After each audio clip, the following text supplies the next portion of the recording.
প্রতিজ্ঞা নেন, তুমি যদি আমাকে না গুলো, আমরা আজকে ঘোষণা করছি তোমাকেও আমাদের গুনার টাইম না।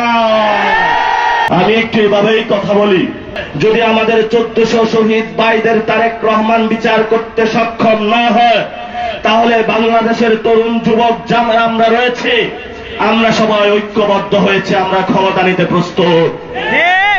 এবার আমরা আর কোন উপদেষ্টা বানাবো না, সবাই দেশটার একটা 12টা বাজায় চলে গেছে।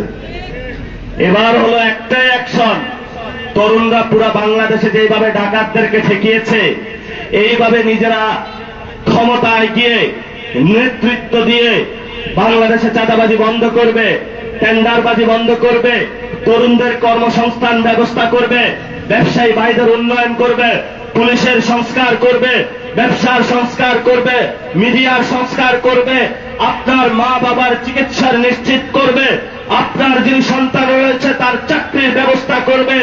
যারা সিএনজি ভাইরা আপনারা স্টেশনে গিয়ে গ্যাস পাচ্ছেন না, আমরা আপনাদেরকে প্রতিশ্রুতি দিচ্ছি গ্যাসের ব্যবস্থা করব। যেই পেট্রোল অক্টেনের দাম বাড়ানো হয়েছে, জনগণকে ভোগান্তিতে ফেলানো হয়েছে, আমরা আপনাদেরকে কমিটমেন্ট দিচ্ছি, পৃথিবীর আরো অনেক দেশ রয়েছে যেখান থেকে আমরা অক্টেন এবং পেট্রোল এনে আপনাকে কমিয়ে দেওয়ার ব্যবস্থা করব। এবং আমরা আপনাদেরকে বলতে চাই, সিন্ডিকেটের কারণে উত্তরবঙ্গের যেই 10 টাকার সবজি ঢাকায় গিয়ে 100 টাকা হয়, আমরা সেই সিন্ডিকেট বন্ধ করে 10 টাকার সবজি আর 10 টাকার যাতায়াত, 20 টাকা আর 5 টাকা লাভ, 25 টাকা আপনাদের হাতে ইনশাআল্লাহ তুলে দিতে প্রস্তুত আছে। এটা কি কোনো কঠিন কাজ? খুবই সহজ কাজ। 10 টাকার উৎপাদন, 10 টাকা যাতায়াত, 5 টাকা হলো লাভ, অনেক লাভ, আলহামদুলিল্লাহ। সিন্ডিকেট সব বাদ। এটা কোনো কঠিন কাজ? এটা তো একদিন বললে তারেক রহমান বন্ধ করতে পারে না কেন? হ্যাঁ, সবাই বলছে শিশুরা মিশা হত্যার বিচার হয় না। এটা তো প্রতিশ্রুতি দিয়েছিল 1 মাসের মধ্যে হবে। বাংলাদেশে আর কোন প্রতিশ্রুতি আসলে কাজ করে না। কেন করে না জানেন? কারণ আপনি তাকে সুযোগ দিয়েছেন, সে ক্ষমতায় বলে বসেছে, জনগণ তোমাকে গুণের টাইম নেই। আপনি আজকে প্রতিজ্ঞা নেন, তুমি যদি আমাকে না গুলো, আমরা আজকে ঘোষণা করছি তোমাকেও আমাদের গুনার টাইম না।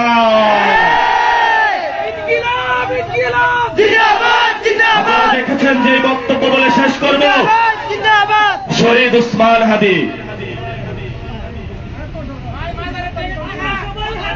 শহীদ উসমান হাদি বাংলাদেশের সূর্য সন্তান, আজাদীর পক্ষে দাঁড়িয়েছিল, সার্বভৌমত্বের পক্ষে দাঁড়িয়েছিল, ইসলামের পক্ষে দাঁড়িয়েছিল।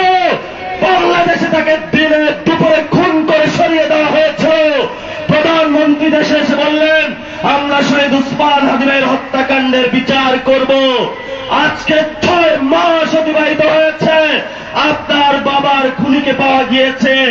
যেই হত্যাকাণ্ড হয়েছিল আর অনেক আগে, রিসেন্ট হত্যাকাণ্ড শহীদ উসমান হাদির খুনিকে আপনি খুঁজে বের করতে পারেন না।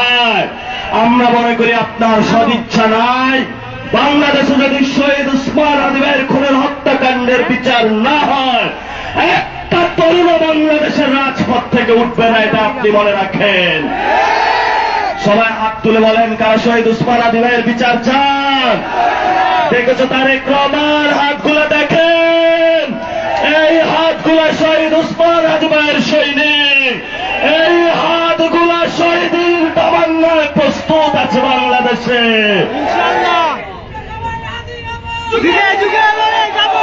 আমরা এখনো বিচার খুঁজে পাই নাই, পেয়েছি। আমি একটু এভাবেই কথা বলি, সহ্য করতে হবে আপনাদের। ক্ষমতায় যেহেতু বসছেন, একটু গন্ডারের চামড়া হইতে হবে, তবে এমন গন্ডার হয়েন না যে লাড়া দিলে আর লড়াই না সারা জীবন। প্রথমবারের মতো প্রবাসীর সিটিতে শুরু হলো কমার্শিয়াল শপ বরাদ্দ। আপনার ব্যবসাকে দিন একটি আধুনিক ও সম্ভাবনাময় ঠিকানা। একই সঙ্গে নিশ্চিত করুন ভবিষ্যতে লাভজনক বিনিয়োগ। সীমিত সংখ্যক কমার্শিয়াল স্পেস এখন বুকিং চলছে। স্ক্রিনে প্রদর্শিত নাম্বারে আজই যোগাযোগ করুন এবং আপনার পছন্দের শপটি বুকিং নিশ্চিত করুন। স্পেস সীমিত, তাই দেরি নয়, আজই বুকিং করুন। প্রবাসীর সিটি, আপনার ব্যবসা ও বিনিয়োগের স্মার্ট সমাধান।